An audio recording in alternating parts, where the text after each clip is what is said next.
Bonjour mes amis, aujourd'hui je viens vous faire une vidéo sur le sujet intitulé « Pourquoi l'Afrique n'a pas une classe moyenne influente, puissante ?» Dans cette vidéo, je vais vous démontrer de quelle manière l'Afrique est négligée.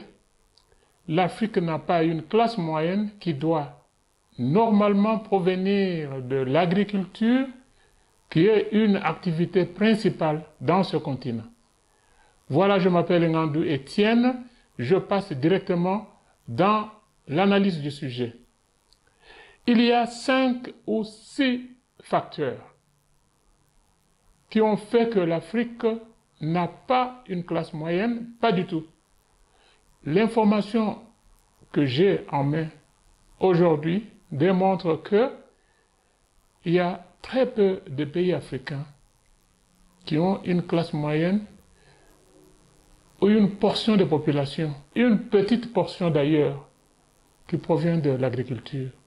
Il s'agit du Nigeria, le Ghana, un peu au Kenya et l'Afrique du Sud. Alors, voici les points qui ont fait que l'Afrique n'a pas constitué une classe moyenne qui peut influencer. Au numéro 1, nous avons l'histoire coloniale. La colonisation a eu un impact négatif majeur parce que cette colonisation avait en soi une politique de ne pas développer l'Afrique. Ça, tout le monde le connaît. Et cette colonisation a favorisé l'exploitation minière en place de l'agriculture et en place de l'industrialisation interne. Voilà un facteur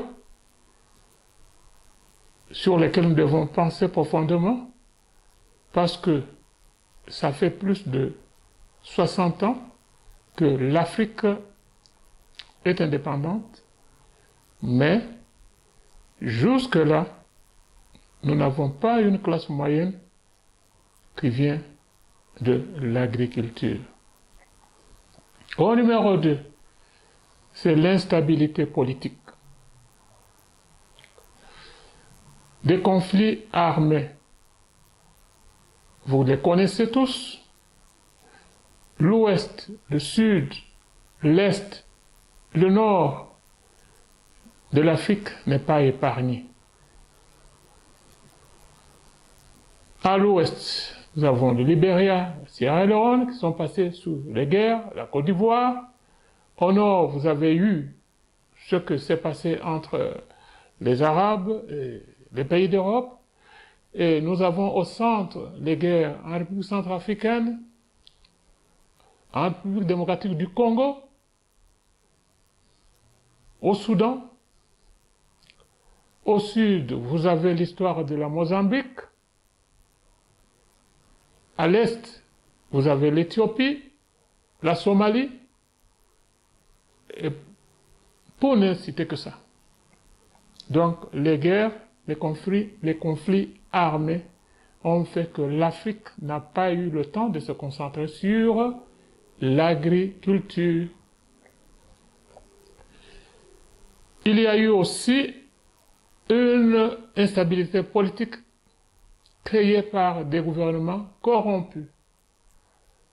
Je ne suis pas politicien, mais nous savons qu'il y a des gouvernements corrompus en Afrique où ceux qui sont au pouvoir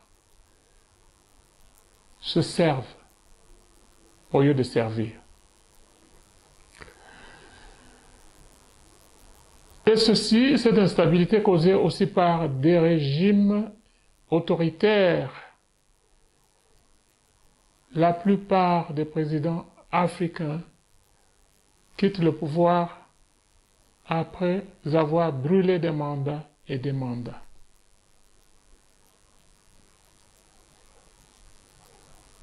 Voilà. Au numéro 3, nous avons les inégalités économiques. C'est-à-dire, il y a une inégalité, la richesse des pays africains se trouve entre les mains d'une élite, petite portion de la population, principalement des politiciens, une poignée qui manipule l'argent des pays africains. Et ceci a limité la croissance d'une classe moyenne et la négligence de l'agriculture. Je ne cesserai de parler de l'agriculture parce que je sais que c'est l'unique voie maintenant pour l'Afrique de s'en sortir. Parce que les minerais peuvent servir, mais on les a utilisés pendant plus de 60 ans. L'Afrique n'a pas d'issue. 4. Le manque d'infrastructures. L'infrastructure d'éducation,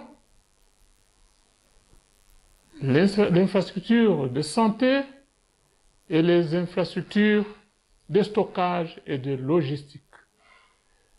En ce qui concerne l'éducation, l'Afrique a été soumise à une éducation tronquée, où les étudiants, les sujets passent 10 ans, 6 ans, 12 ans à étudier les choses qu'ils ne pratiquent pas. L'Afrique a besoin aujourd'hui d'une formation rapide, 2 à 3 mois, dans les domaines précis. Dans le domaine de la santé, il n'y a pas de firmes pharmaceutiques en Afrique en comparaison avec ce que nous voyons dans les autres continents. Alors que l'Afrique héberge des climats qui favorisent la croissance des plantes médicinales, des plantes aromatiques, qui sont utilisées aujourd'hui en médecine pour lutter contre toutes sortes de maladies. Donc la santé a été négligée. Le rapport entre médecins et malades est un rapport fictif. Au numéro 5, la dépendance aux matières premières. Donc les pays africains comptent sur l'exportation des matières premières qui sont toujours sujets aux fluctuations des prix mondiales. De cette manière, les économies africaines n'ont pas pu avoir la mainmise sur leurs économies. Ce qui a fait qu'une classe moyenne n'a pas pu se former. Nous avons seulement 2 classes, la classe des élites et la classe des pauvres, qui mangent des miettes.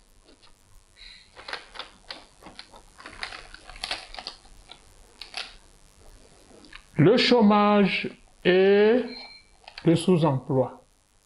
Justement, ce sont des conséquences de l'exploitation minière, le manque de l'industrialisation interne, qui font que les matières premières sont exportées et créent des emplois à l'extérieur du pays, au lieu qu'il y ait une valeur ajoutée si on les transformait sur place en Afrique.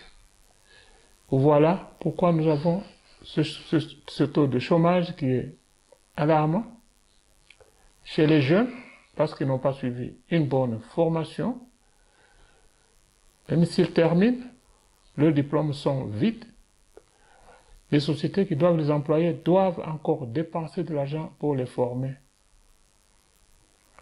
Chez les adultes, parce qu'il n'y a pas eu l'upgrade, c'est-à-dire lorsque vous avez étudié, le monde avance, vous devez toujours être à la pointe, être formé pour continuer à exercer vos fonctions. L'agriculture a été négligée. Il n'y a pas d'école d'agriculture répartie de la manière qu'il faut. Alors ceci a causé un problème. Dans le temps, parler du chômage n'était pas commun parce qu'au village, on n'a pas le loyer à payer. Déjà, une case est déjà construite avant que vous mariez. On n'a pas de frais de banque. On n'a pas de frais d'eau et d'électricité parce que déjà, il y a une source dans les environs. Et on pouvait se fabriquer soi-même une forme d'électricité pour s'éclairer. Mais aujourd'hui, le monde a évolué. Il y a eu augmentation de la population. L'Afrique doit s'adapter à cette augmentation de population. Il y a eu même une surpopulation qui crée la pollution et l'oisiveté.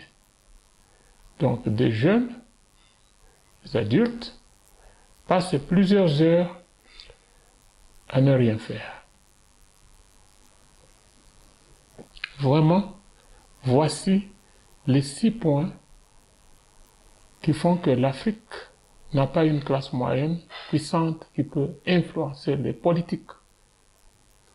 C'est pour cela que El Agrico, avec My Talent Academy, font la promotion de la révolution agricole africaine, qui peut se commencer par n'importe qui, n'importe où et n'importe quand. Et nous vous demandons, s'il vous plaît, de pouvoir vous enregistrer si vous aimez le contenu de cette vidéo, afin de nous permettre de pouvoir en créer d'autres dans le futur. Je m'appelle Nandou Etienne de El Agrico. Au revoir.